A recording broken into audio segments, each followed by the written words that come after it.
Hello everyone, it's Daniel here, and today I wanted to talk about Steam Deck and give you guys a little bit of info on it.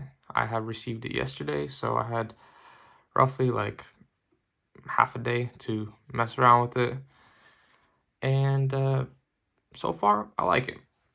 Now, the controls are pretty comfortable on it when you're holding it. I've noticed my hand doesn't really cramp up the same as it does on the iNeo. It is full plastic, but it's not the cheap plastic. I mean, it's still plastic. It doesn't feel as luxurious, but it does, it gets the job done. I really like the fact that, it has built-in like a quick settings performance. You could check it out. And here you could basically tweak how much you want to show on screen. Like level 1's just frames, level 2's like frames and TDP and stuff like that, and 3, 4, and it just shows you all the cores and all the extra things on it. Here as well, you could go through, set different frame rates for games, which is really nice. You could also, with your refresh rate, you could lower that down. You could change the TDP, and here you could have a built-in like FSR, which is pretty cool. I also like the fact that when you're in game, or just in general, it shows you how much battery life you have, which is quite nice. You kind of have like a rough estimate on how much battery you have, and you could kind of plan ahead with that. One thing that I've noticed with the Steam Deck is the download speed is kind of bad. I don't know, maybe I got a defective one or something, but if we go in here, you can see it's like at 5.2 and it peaked at 9.1. Again, I do not have slow internet. My internet is, 1 terabyte down, so I should be getting a little more than, 9.1 max peak. And I've tried it, not my Wi-Fi, tried it on my main computer. Main computer downloads, flawlessly. Just Steam Deck is showing me this, which I don't know what is going on, but if it keeps doing that, I'm probably gonna try to factory reset it because it takes forever to download anything. Now, I'll show you, it looks a little bit bulky. So on the bottom, it has a little SD card slot, has 2 touchpads, 2 analog phase buttons. There's a volume down, up, power, USB-C. Now, on the back side, we do have, it's a fingerprint magnet, you guys can see. We have also L4, L5, R4, R5. You might think, what the heck are these for? I'm surprised actually some games already have them mapped. Like, for example, when you are playing Elden Ring, this one lets you roll, this one lets you jump. That way you can, still move around and don't have to like go back and forth. You could just, with your back fingers, see it sits quite nicely, which is really cool. I like that, Simple little feature added, but it's nice. We have the SteamOS running on this device. So here, change settings, downloads, home. You got your library, and you got the store. I also like that they added the great on deck option here. So like you don't have to, Google every single compatibility, like, hey, does this game run? Does it not run? So on and so forth. So for a comparison of the size, the Steam Deck is bigger, but surprisingly, it is about 51 grams lighter than the iNeo, which kind of surprised me. See, when I first seen the Steam Deck, I was like, man, this thing looks bulky, and I don't know how it's going to be in your hands, but, it is quite a nice feel. Also, when you do purchase the Steam Deck, it comes with this really cool case, really thick. But it seems durable. I'm not gonna be doing no drop tests because I'm not that rich to be throwing my money away like that. Yeah, that's that. This is for size comparison. This is the AMD case that they have sent me. It's a little bit thinner, but yeah, that's that. But so far I'm liking it, and let's do a quick couple of games and see how well it runs. All right, so for our first game that we're going to be trying out is going to be GTA 4. Let's go into the graphics real quick. These are the default graphics settings that it boots up with, and these are the best ones to play with. Solid 60. So here, as you can see, the 60 FPS. We could go in here and change this performance overlay level. So now, so now we got a little bit more stuff, and then all of that. Obviously, that kind of, covers your whole screen, but it's quite nice if you're trying to be doing detail. Probably not when we're in settings though. So you could see it a little bit better. Shows you battery life, shows you the wattage it's running at. I think I set it to 11. Yes, I set this game to 11.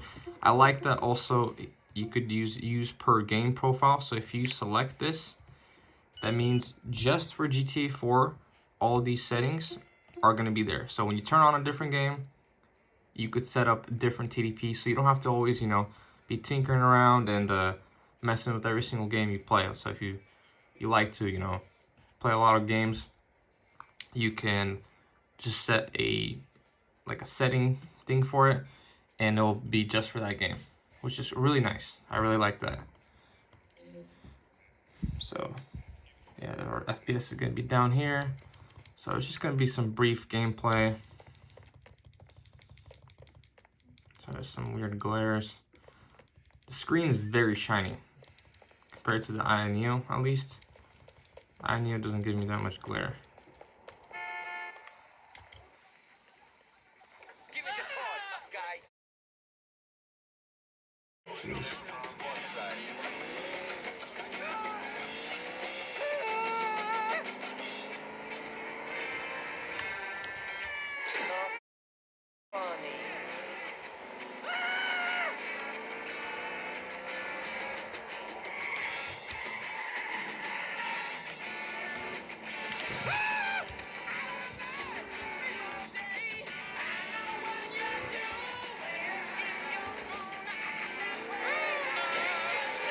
See I'm turning the volume a little bit.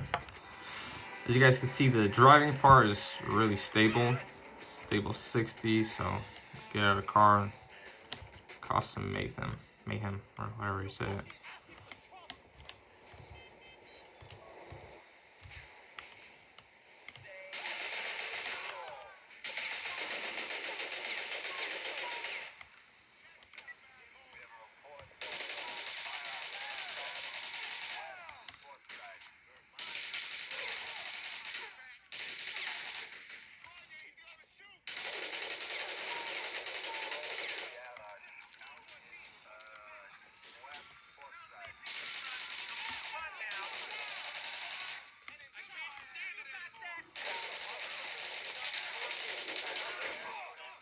You guys can see it's still running solid 60. So 11 watt TDP for this game, and it's running at a solid 60.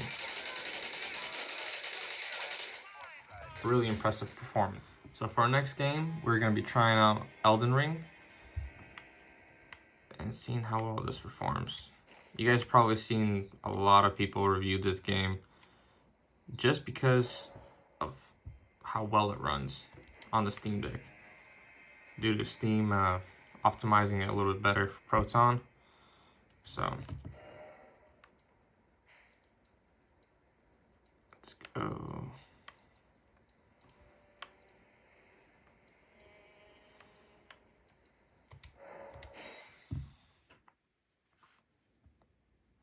For this game, while it's loading, have fully 15 watts. See how in GTA we had different like settings.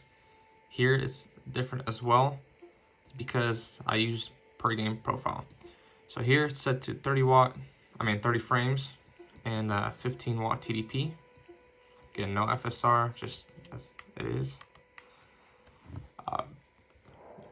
Graphic settings, let's do this. Still gotta get used to this.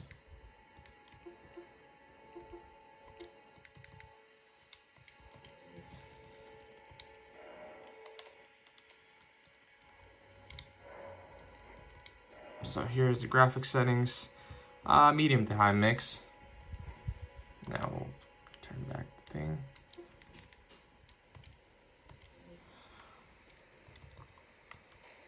Again, this is not really a full game review. This is just to briefly see how this game is performing on this device quickly. I moved the device back a little bit so you guys can see where my fingers are. I will not be pressing these, and I can still, with those back buttons, see, I'm rolling. And then here's the jump. So, you can sprint and just keep looking instead of, having to sprint like this and moving it, sprint. It's kind of cool, like the fact that they added those.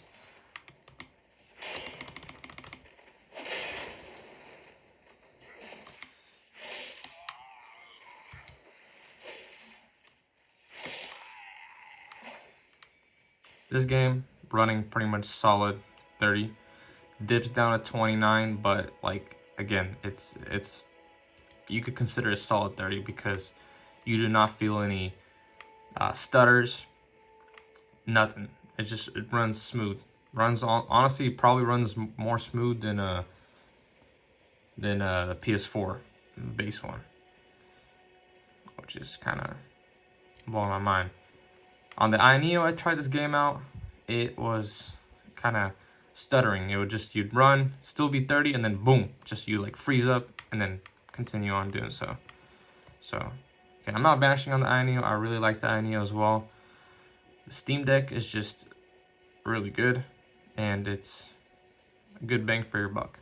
Because, this is the 256 gigabyte model, paying a little under $600 for this device.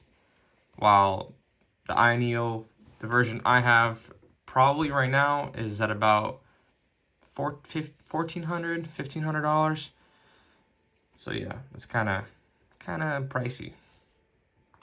But yes, this is gonna conclude my small little review of the device.